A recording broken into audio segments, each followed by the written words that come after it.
जय हिंद, नमस्कार दोस्तों। मेरा नाम है नीतू और स्वागत है आप सभी का आपके अपने YouTube channel army GK in Hindi and army running पर।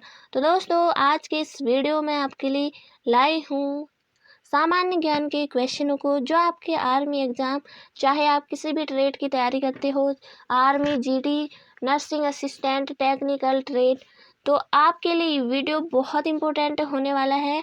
तो दोस्तों, आप वीडियो को पूरा देखिए और सारे क्वेश्चन को सॉल्व कीजिए, ताकि आपको पता चले कि आपकी तैयारी कितनी हुई है।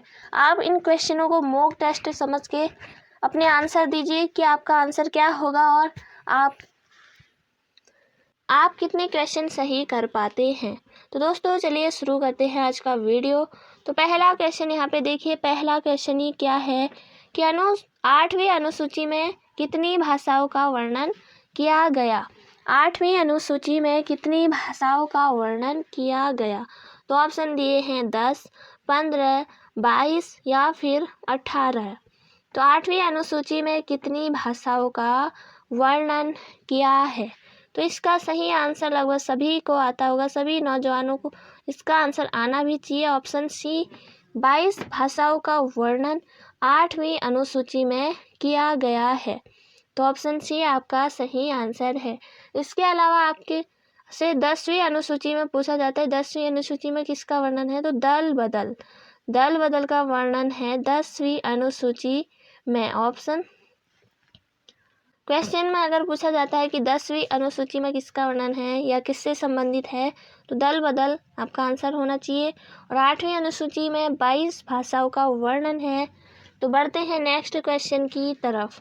अगला क्वेश्चन देखिए। अगला क्वेश्चन क्या पूछा है, राष्ट्रपति शासन का वर्णन किस अनुच्छेद में है। राष्ट्रपति शासन का वर्णन किस अनुच्छेद में है। तो ऑप्शन है 241, 358, 260 या फिर 352। तो राष्ट्रपति शासन का वर्णन किस अनुच्छेद में है। तो इसका सही आंसर है 352। 352 आपका सही आंसर है। 352 में राष्ट्रपति शासन का वर्णन है। ऑप्शन डी आपका सही आंसर है। इसके अलावा 356 में भी राष्ट्रपति शासन, जब राज्य का संवैधानिक तंत्र विफल हो जाता है तो 356 के तहत राष्ट्रपति शासन लगता है। और इसके अलावा 360 ये भी आपके आपातकाल से ही संबंधित है। तो 360 में जो है वित्तीय आपातकाल का वर्णन मिलता है। तो बढ़ते हैं अगले क्वेश्चन की तरफ। अगला क्वेश्चन देखिए, हिंदी को राजभाषा की मान्यता कब मिली थी।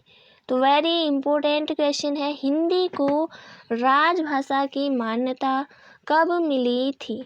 तो हिंदी को राजभाषा का दर्जा दिया गया है 14 सितंबर 1949 को। तो राजभाषा की मान्यता हिंदी को कब मिली है।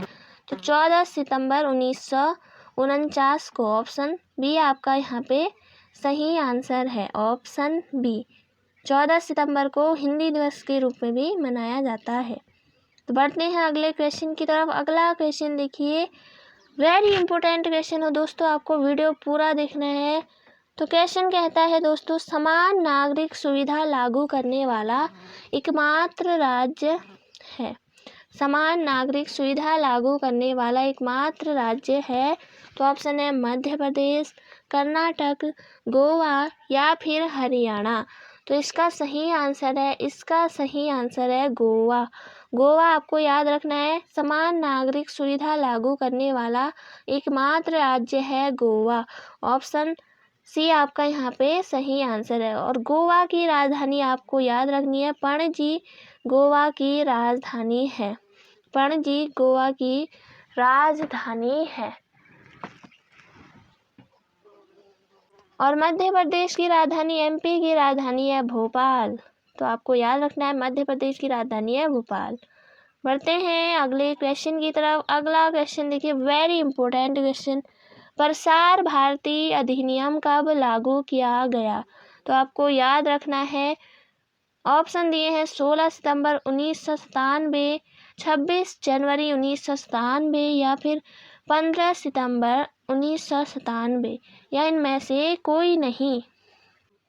तो इसका सही आंसर है 15 सितंबर 1997। तो भारतीय प्रसार भारती अधिनियम कब लागू किया गया? तो ये आपका आंसर होगा ऑप्शन सी, 15 सितंबर 1997 को। ऑप्शन सी आपका यहाँ पे सही आंसर है। तो बढ़ते हैं अगले क्वेश्चन की तरफ। अगला क्वेश्चन देखिए, वेरी इंपॉर्टेंट क्वेश्चन है। प्रथम राजभाषा आयोग के अध्यक्ष कौन थे? प्रथम राजभाषा आयोग के अध्यक्ष कौन थे? तो वेरी इंपॉर्टेंट क्वेश्चन है, आपको आंसर इसका आना चाहिए। प्रथम राजभाषा आयोग के अध्यक्ष कौन थे? तो ऑप्शन है वीपी मंडल, बीजी खरे या फिर एसके मुखर्जी या इनमें से कोई नहीं। तो इसका आंसर ऑप्शन बी आपको सही करना है। ऑप्शन बी, बीजी खरे आपका सही आंसर है। ऑप्शन बी, बीजी खरे प्रथम राजभाषा आयोग के अध्यक्ष थे। तो जिनको भी ये नहीं आता है इसका आंसर, इसे आप ज़रूर नोट करिए। प्रथम राजभाषा आयोग के अध्यक्ष थे बीजी खरे। बढ़ते हैं अगले क्वेश्चन की तरफ। एक और इम्पोर्टेंट क्वेश्चन, दुलहस्ती परियोजना किस नदी पर है? दुलहस्ती परियोजना किस नदी पर है? तो ऑप्शन है सतलज, ब्यास, चिनाब या फिर सोन। तो दुलहस्ती परियोजना किस नदी पर है? तो इसका सही आंसर देखिए, इसका सही आंसर है चिनाब। चिनाब आपका बिल्कुल सही आंसर है। दुलहस्ती परियोजना किस नदी पर है? चिनाब आपका सही आंसर है।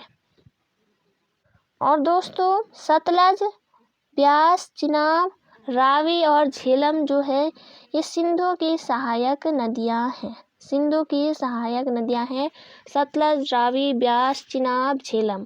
और दुलहस्ती परियोजना किस नदी पर है? चिनाब। ऑप्शन सी आपका यहाँ पे सही आंसर है। बढ़ते हैं अगले क्वेश्चन की तरफ।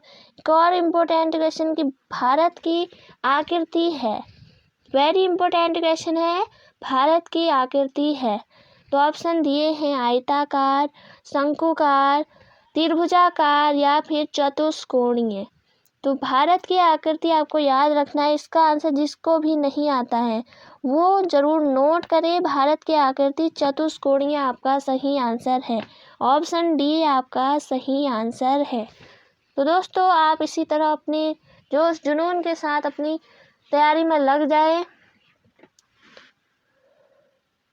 और आपको सफलता एक दिन ज़रूर मिलेगी। तो दोस्तों, बढ़ते हैं अगले क्वेश्चन की तरफ। अगला क्वेश्चन देखिए क्या पूछा है। वरुण ग्रह हरा रंग किस गैस के कारण दिखाई देता है? वरुण ग्रह यहाँ पे हर नहीं हरा रंग होगा। तो किस गैस के कारण वरुण ग्रह का हरा रंग दिखाई देता है?